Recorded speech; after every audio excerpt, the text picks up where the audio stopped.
A gratuidade da justiça abrange os emolumentos dos cartórios extrajudiciais?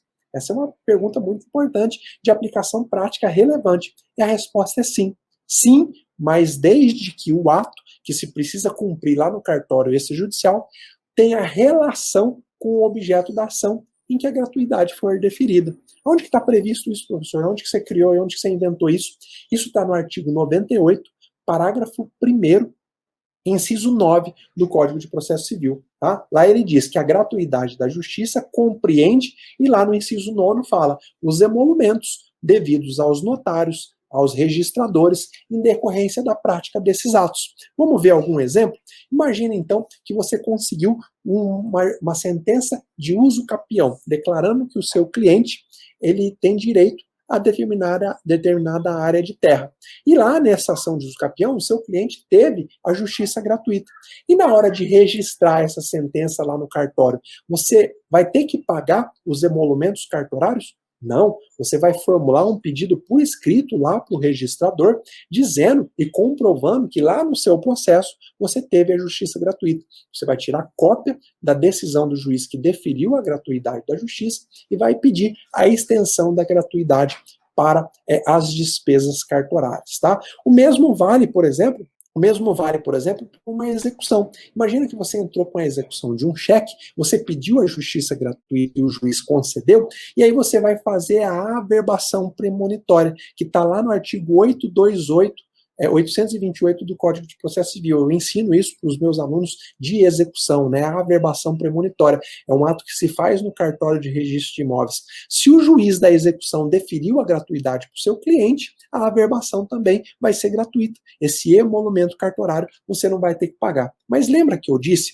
que a gratuidade ela tem que ter relação. O ato que vai ser cumprido no cartório extrajudicial, ele tem que ter relação com o objeto da ação onde a gratuidade foi deferida. Vamos ver aqui um exemplo negativo. Imagina, então, que você pediu para o seu cliente, entrou para o seu cliente com uma ação de uso capião. Conseguiu a justiça gratuita. E aí você quer registrar lá no cartório essa sentença para passar o imóvel para o nome do seu cliente. Isso sim, está abrangido pela gratuidade. Mas daí depois você quer que o cartório faça uma escritura pública de compra e venda porque o seu cliente vendeu para outra pessoa. E você quer estender a gratuidade lá da ação de uso capião para essa escritura pública. Aí, meu amigo, já não é mais possível, porque aí há uma quebra do objeto daquela ação onde foi deferida a gratuidade para esse ato, essa escritura de compra e venda, tá? Então, tenha sempre em mente. E aqui, eu sei que muita gente já deve estar perguntando, mas professor, e se o juiz, e se o cartório indeferir, se eu levar lá para registro e o cartório exigir efetivamente o pagamento dos emolumentos? Apresente por escrito, tá?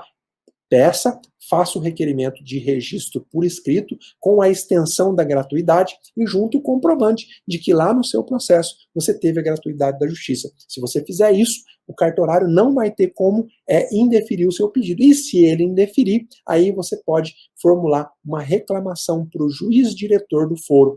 Eu não sei se você sabe, aqui fica mais uma dica prática. O juiz diretor do foro, toda comarca tem um juiz que é nomeado como diretor do foro. Obviamente que se é uma comarca de um juiz só, ele acumula as funções. Mas se tem mais de um juiz, o presidente do tribunal nomeia um dos dois como diretor do foro.